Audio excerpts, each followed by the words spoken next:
मुद्रा पे आप सभी का स्वागत है।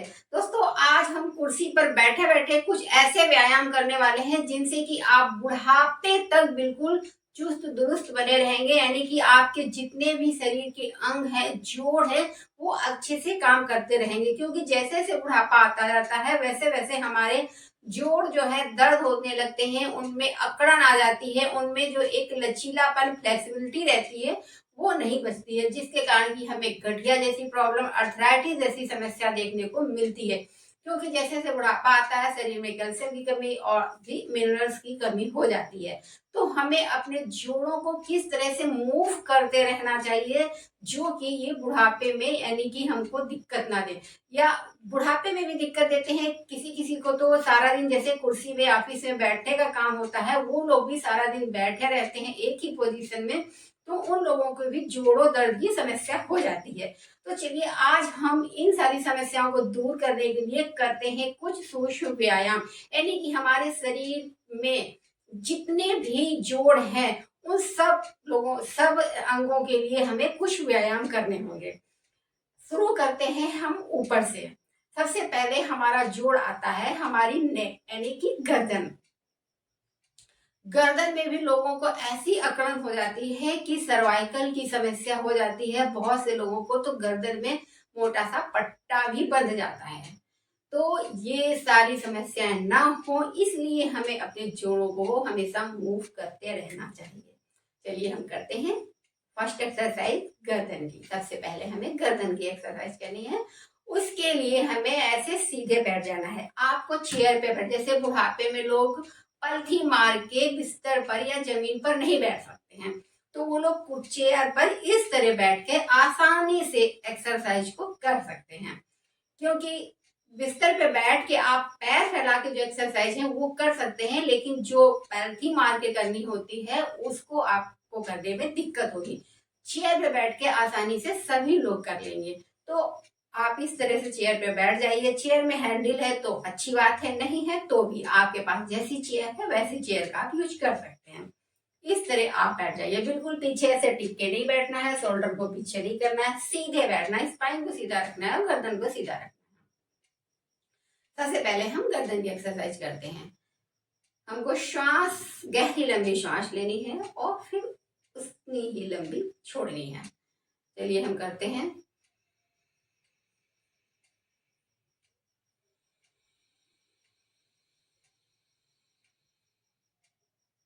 इस तरह से आप 3 बार कर लें, फिर एक्सरसाइज शुरू करते हैं। श्वास भरा, फिर हमें धीरे धीरे अपनी गर्दन को इस तरह से मोड़ना है। राइट साइड हमें अपना पूरा शरीर सीधे रखना है, सिर्फ हमें गर्दन को ही इस तरह से धीरे धीरे झटके से नहीं मोड़ना। इस तरह से हमें राइट साइड की ओर देखना है। फिर सांस छोड़ते हुए सीधे आना है। फिर श्वास भरते हुए लेफ्ट साइड,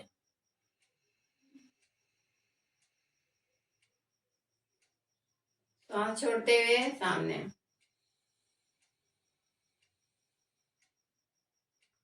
सांस भरते हुए राइट साइड,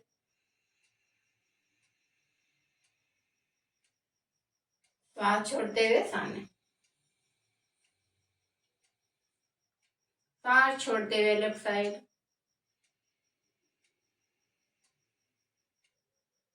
सांस छोड़ते हुए सामने।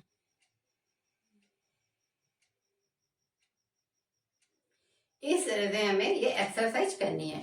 इसके बाद हमको सेकेंड एक्सरसाइज, वो भी हमारी गर्दन के लिए ही है। यानी कि हमें पीछे की ओर इस तरह सांस भरते हुए पीछे जाना है,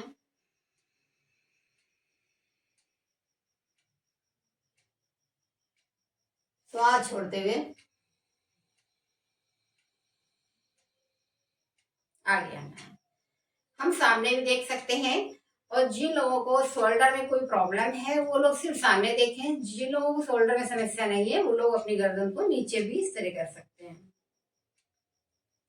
एक बार फिर से श्वास भरते हुए ऊपर जाना है,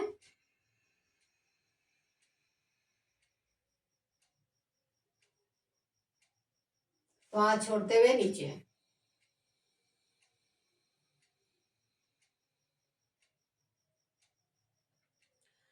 5 से 10 बार तक कर सकते हैं। दोनों एक्सरसाइज को 5 से 10 बार कर सकते हैं।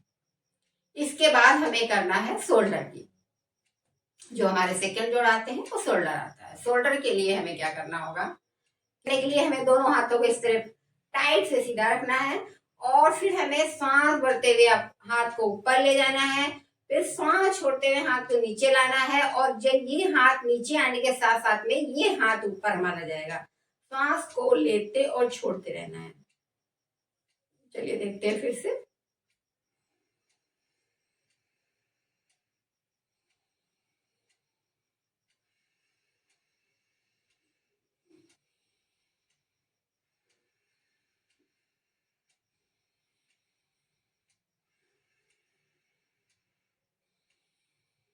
इस तरह से आपको करना है।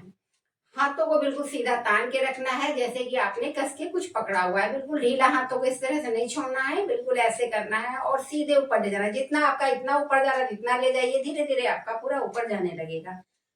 इस तरह से इसे भी आप 5 से 10 बार करें। फिर इसके बाद हम करते हैं कमर के लिए, यानी सॉरी कोहनी के लिए। ये हो गई हमारी शोल्डर के लिए। अब हम करते हैं कोहनी के लिए एक्सरसाइज। कोहनी के लिए ऐसे सीधे हाथों को फैला लेना है, ऐसे हथेलियों को ऊपर रखना है और इस तरह से अपनी कोहनियों को मोड़ना है। हाथों को बिल्कुल सीधा रखेंगे और ऐसे कोहनी को ऐसे बिल्कुल झुकाएंगे नहीं, ऐसे सीधा रहने देंगे और ऐसे श्वास लेते छोड़ते रहेंगे।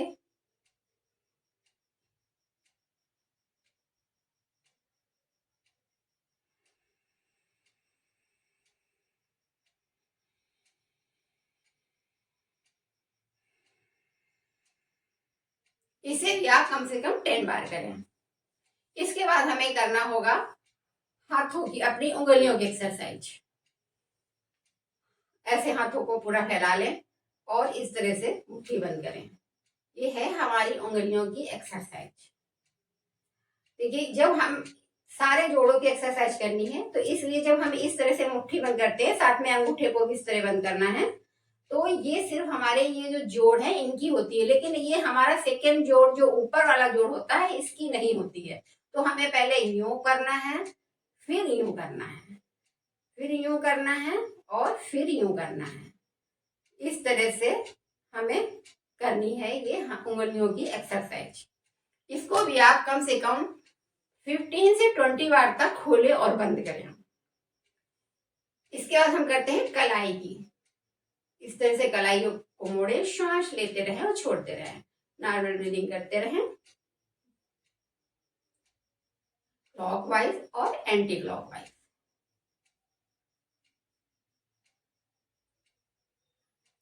ये हमारे हाथों की एक्सरसाइज कंप्लीट हो गई। अब हमें करनी है अपनी कमर के लिए एक्सरसाइज। कमर के लिए जैसे कि कटिबंध हम खड़े होके करते हैं, कटचक्र वो हम बैठे बैठे चेयर पे ही करना है हमको।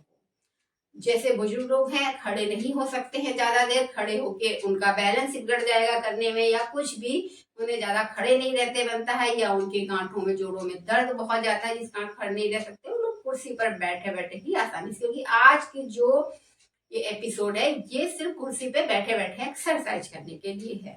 तो चलिए इसको हम ऐसे थोड़ा आगे की ओर हो जाते हैं और अपने पैरों को इस तरह से सीधा रखना है। पैर को हमें अंदर करके नहीं रखना है, पैरों को इस तरह से रखना है सीधा, घुटने के एकदम सामने हमें अपने पंजों को रखना है और दोनों हाथों को इस तरह से फैला लेना है। हाथों का गैप बरोबर रखना है, ज्यादा बड़ा भी नहीं करना है, ज्यादा पास भी नहीं, ऐसे रखना है। कमर को सीधा और फिर धीरे धीरे सांस छोड़ते हुए फिर सांस भरते हुए सामने आना है।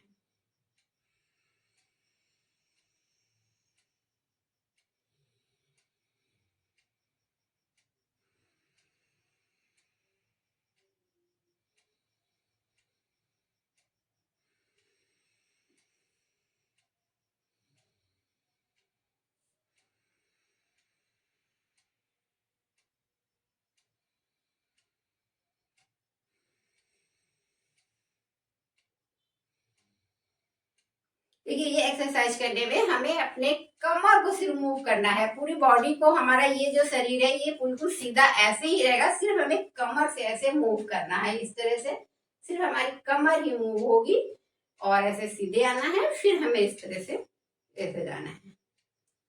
इसके बाद हम करते हैं दूसरी कमर की एक्सरसाइज। उसके लिए हमें, अगर यदि हैंडल वाली कुर्सी है तो आप ऐसे करके सपोर्ट ले लें, अगर हैंडल नहीं है तो आप सीधे ऐसे हाथ को रखें।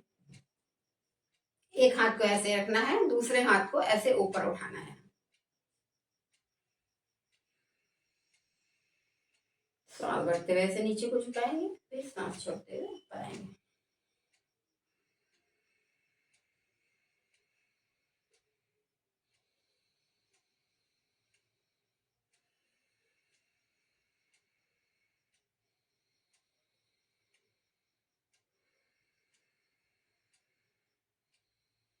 इसे भी आप 5 से 10 बार करना है।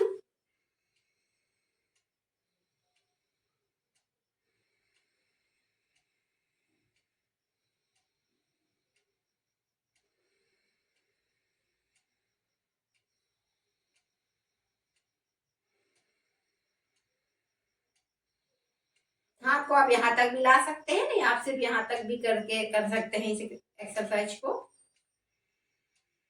आपको जैसे आसान हो उस तरह से करें आप। 10 बार कम से कम इस एक्सरसाइज को करें।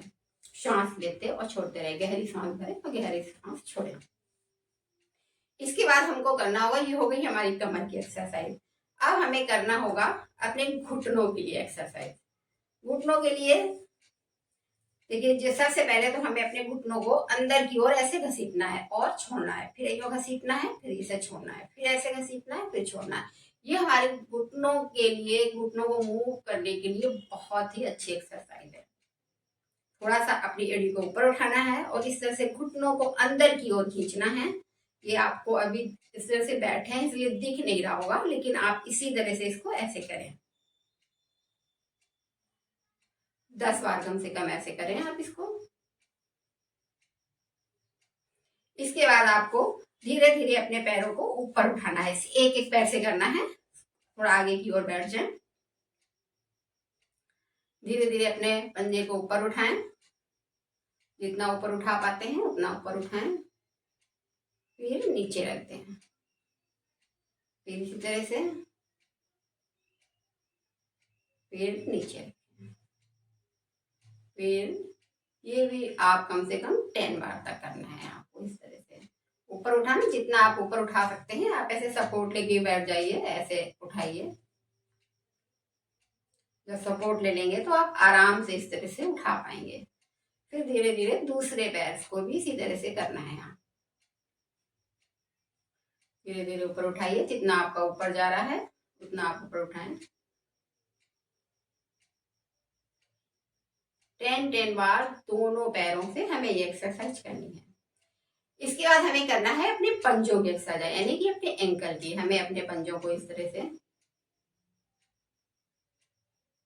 इसको आप बिस्तर पे बैठे बैठे पैर फैलाकर भी इस एक्सरसाइज को कर सकते हैं। बहुत ही आसान रहेगा यदि आप बिस्तर पे बैठ के करते हैं।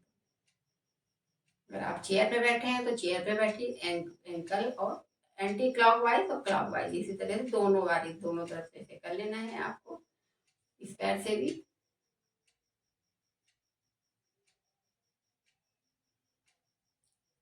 ये जो आप बिस्तर पे बैठ के करेंगे तब आपकी बहुत ही आसानी से हो जाएगी ये एक्सरसाइज।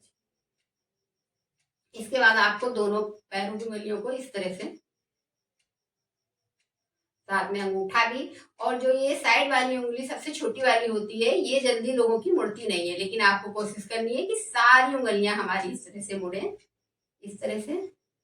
तो हमारे पैर की सारी नसों को, जो हमारी काफ मसल्स होती हैं, इनमें भी खिंचाव आएगा जब हम इस तरह से करेंगे। देखिए साथ साथ में हमारे पंजों की भी एक्सरसाइज हो रही है। हमें अपने पंजों भी ऐसे, उंगलियों को भी ऐसे करना है और साथ में पंजों को भी इस तरह से।